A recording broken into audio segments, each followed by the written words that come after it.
اعوذ باللہ من الشیطان الرجیم بسم اللہ الرحمن الرحیم ومثل الذین ينفقون اموالهم ابتغاء مرضات اللہ وتثبیتا من انفسهم كمثل جنة بربوة أصابها وابل فآتت أكلها ضعفين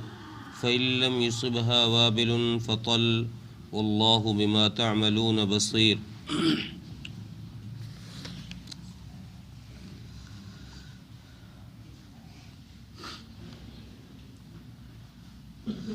پچھلی آیت میں اس شخص کی مثال پیش کی گئی تھی جو اپنے صدقات اور خیرات کو لوگوں کے دکھلانے کے لیے کرتا ہو، اللہ کی رضا کے لیے نہ کرتا ہو۔ اس کی مثال قرآن نے ایسی دی کہ جیسے چٹان پر ریت جم جائے، مٹی جم جائے اور اس مٹی پر کوئی دانہ ہرا ہو جائے، کوئی پیڑ ہرا ہو جائے، تو جیسے ہی اس چٹان پر بارش آئے گی تو وہ ساری مٹی اور وہ پیڑ جو ہرا ہوا ہے، اگا ہے اس میں، وہ سب بہہ جائے گا اور چٹان صاف رہ جائے گی۔ یعنی اس کی مثال یہ دی تھی کہ اس کے ہاتھ آخرت میں مرنے کے بعد کچھ نہیں آئے گا، اس نے جو کچھ خرچ کیا ہے وہ سب بیکار چلا جائے گا۔ اس آیت میں اللہ تبارک و تعالی نے اس شخص کی مثال بیان کی ہے جو اپنی صدقات کو اور خیرات کو صرف اللہ کی رضا کے لیے اور اللہ کی خوشنودی حاصل کرنے کے لیے اور آخرت میں ثواب کی امید پر خرچ کرتا ہے۔ جو اپنا مال اسلام کی مضبوطی اور آخرت کے اجر و ثواب کے باقی رہنے کی وجہ سے اپنا مال خرچ کرتا ہے، اس کی مثال ایسی ہے کہ جیسے ایک اونچی جگہ پر کوئی باغ ہو، بربوتن، ربوہ ایسی جگہ کو کہتے ہیں کہ جو اونچی ہو زمین کے عام حصے سے، اور اس کے دونوں طرف نہریں جاری ہوں، اس باغ کے دونوں سائیڈوں میں نہریں جاری ہوں، اور ان نہروں کے کنارے نہ تو زمین سے نیچے ہوں اور نہ زمین سے اونچے ہوں کہ پانی ادھر کو نہ پہنچ سکے باغ میں، یعنی بالکل لیول میں ہوں۔ تو ایسا باغ جس کے دونوں طرف نہریں ہوں، وہ باغ بڑا خوبصورت ہوتا ہے اور وہ پھل بھی زیادہ دیتا ہے۔ عام مقابلے اور باغوں کے اس باغ میں پھل بھی زیادہ آئے گا اور پیڑ بھی صاف ستھرے ہوں گے۔ تو جو آدمی اللہ کی رضا کے لیے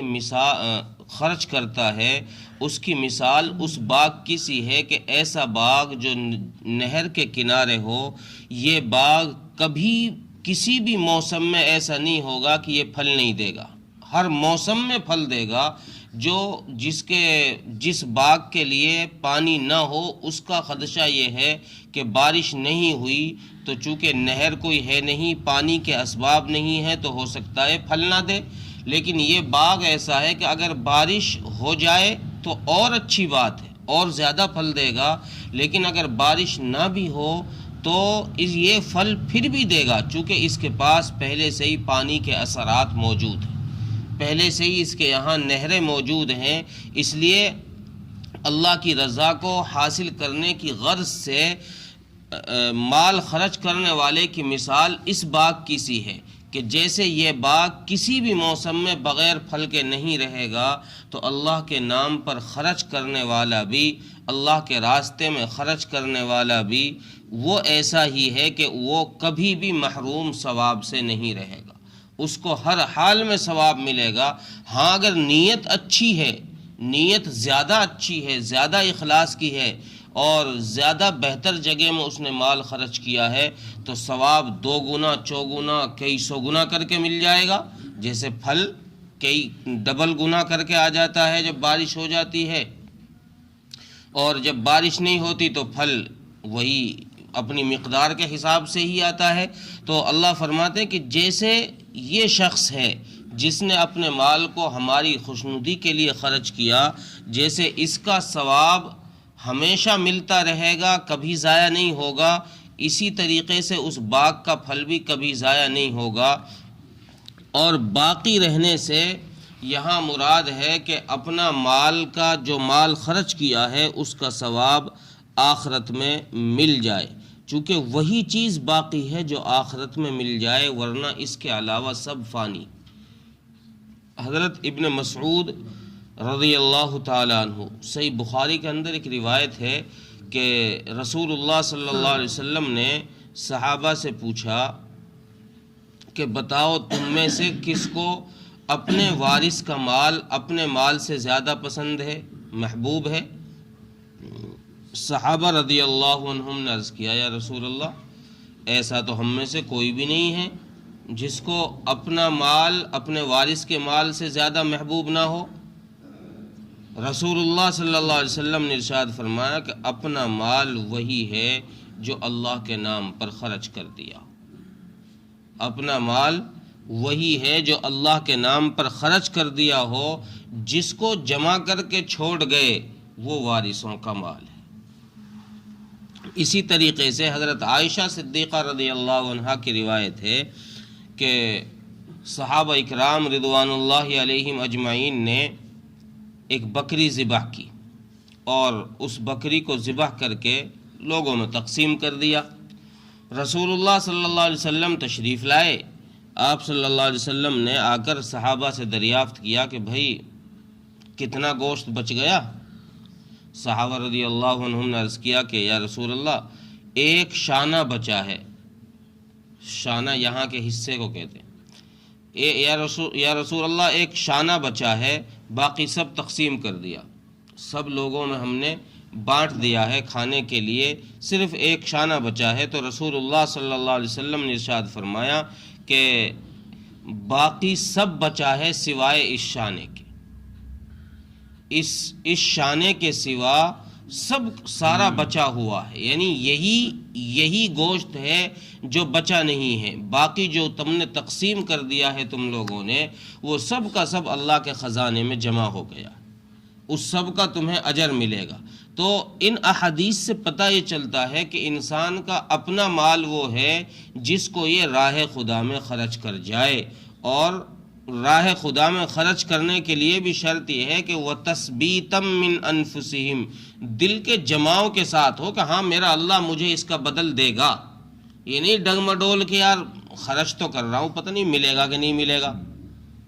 پتہ نہیں یہاں بھی ملے گا کہ نہیں ملے گا اس کا عوض، آخرت میں بھی اس کا ثواب ملے گا کہ نہیں ملے گا۔ اس لیے یہ دل کے اندر گڑبڑ نہیں ہونی چاہیے، صاف دل کے ساتھ اخلاص نیت کے ساتھ یہ خرچ کرے اور یہ یقین رکھے کہ میرے اللہ کا وعدہ ہے کہ وہ 700 گنا کر کے اور کئی سو گنا کر کے یہ مال مجھے واپس کر دے گا، آخرت میں اس کا اجر مجھے کئی سو گنا کر کے مل جائے گا۔ وَتَثْبِيتًا مِّنْ أَنفُسِهِمْ، اپنے دل کو اس بات پر جمع کے رکھے کہ میرے اس مال کا اجر مجھے واپس ملے گا، ایسا نہیں ہے کہ میں نے اللہ کے نام پر خرچ کر دیا تو اب یہ مجھے ملے گا ہی نہیں، اور یہ اللہ کا وعدہ ہے۔ حدیث میں بھی رسول اللہ صلی اللہ علیہ وسلم نے ارشاد فرمایا کہ تم جو مال اللہ کے نام پر خرچ کرتے ہو اس کا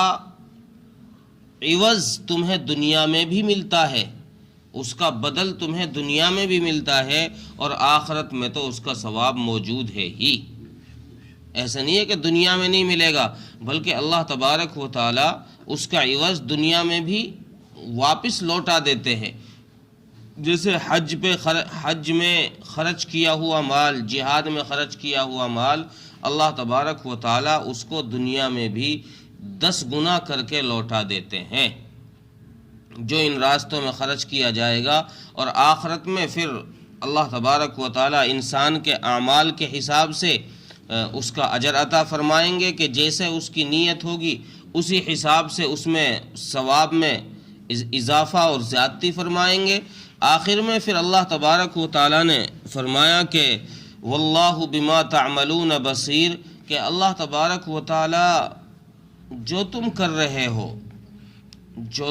رہے ہو جس نیت کے ساتھ، اس تعملون میں دونوں کے لیے اشارہ ہے، جو ریاکاری کے لیے خرچ کرتے ہیں ان لوگوں کے لیے بھی یہ بات ہے، اور جو اخلاص نیت کے ساتھ خرچ کرتے ہیں ان کے لیے بھی یہی حکم ہے کہ اللہ تبارک و تعالیٰ تم دونوں کو دیکھ رہا ہے. جو دنیا کے دکھانے کے لیے خرچ کر رہا ہے اس کی نیت کو بھی اللہ جانتے ہیں، اس کو بھی اللہ دیکھ رہے ہیں، اور جو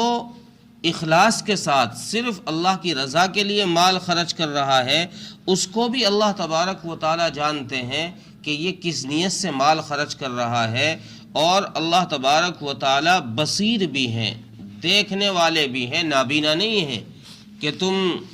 رات کے اندھیرے میں جا کر کوئی کام کرو تو اللہ کی نظروں سے اوجھل ہو جاؤ گے، ایسا نہیں ہے. بلکہ تم چاہے دن کے اجالے میں کرو یا رات کے اندھیرے میں کرو یا تالوں کے اندر کرو یا جنگل میں جا کے کرو، اللہ تبارک و تعالی ہر جگہ تمہیں دیکھ رہا ہے کہ تم کس نیت کے ساتھ مال خرچ کر رہے ہو اور کیا خرچ کر رہے ہو. اللہ یہ بھی دیکھتا ہے، چونکہ اللہ کی بصارت ایسی ہے کہ وہ تو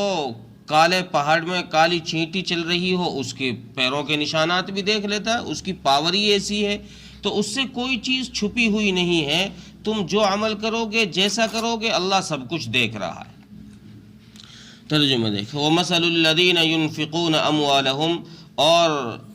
اموالہم ابتغاء مرضات اللہ، اور اس شخص کی مثال جو اپنا مال خرچ کرتا ہے اللہ کی رضا کے لیے، اللہ کی خوشنودی حاصل کرنے کے لیے، وَتَثْبِيتًا مِّنْ أَنفُسِهِمْ، اپنے نفس کی تثبیت کے ساتھ اپنے دل کو جماتے ہوئے کہ بھئی ہاں اس کا بدل مجھے ملے گا. کمثل جنت بربوۃ اصابها وابل